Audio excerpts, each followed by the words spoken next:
In recent years, there have been some really interesting campaigns and initiatives about well-being and mental health in our industry. A good example recently being the 1 Million Lives campaign launched by Jacobs. What prompted Jacobs to do this campaign and develop a free mental health check-in tool accessible to everyone? Yeah, it's a good point and good question. It's something that we're really proud of, and I've been really proud of the organisation for funding it. You know, I went to the organisation with a plan to demonstrate that we can eliminate the stigma. We can put mental health back into people's hands. They can take ownership for it as well, and we could give back as an organisation. You know, my point was that I've got a lot of good support and resources in Jacobs, yet like my family and friends don't have anything. They work for maybe small, medium enterprises who are maybe a few years behind.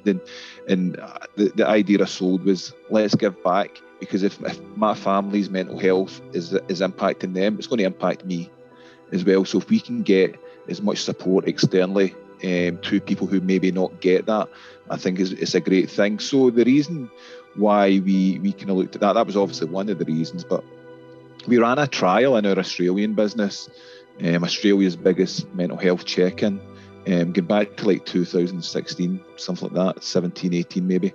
And some of the results we got from that were astounding. People were actually saying, this check-in saved my life. This check-in allowed me to sit down with my partner and show them how I'm really feeling, instead of, like, you know, kind of talking about it. So what we've found through that is that people want to engage, especially men. Actually, Fraser, you know, when we see some of the data coming through, we're finding that we've almost got a kind of, and we're here to talk about equality and inclusion and diversity as well, right?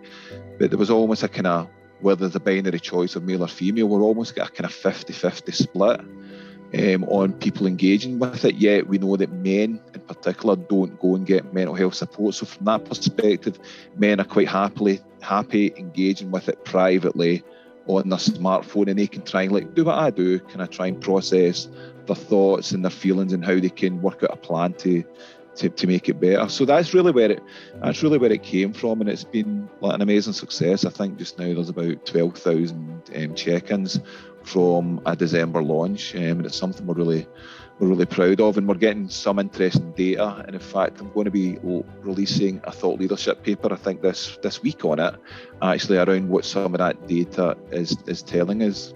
What it's done, Matt, actually, when we talk about equality and inclusion and diversity, it's allowed us in Jacobs to go and talk to like the Women's Network in Jacobs around some of the results we're seeing, the LGBTIQ plus network around some of the results we're seeing, because actually what you're seeing is a real difference in results, particularly like suicidal thoughts. You know, our LGBTIQ plus community, the percentage of those who have had suicidal thoughts are completely different to, I think the last time I looked, it was like 75% compared to like an age group of between 18 to 25 year olds, which would be 50%. So we're getting really good data. We've not even scratched the surface with it yet, but that's why we need more people like through these ECITB, by promoting 1 Million Lives. The more data we can get, the more help we can give to society and the industry.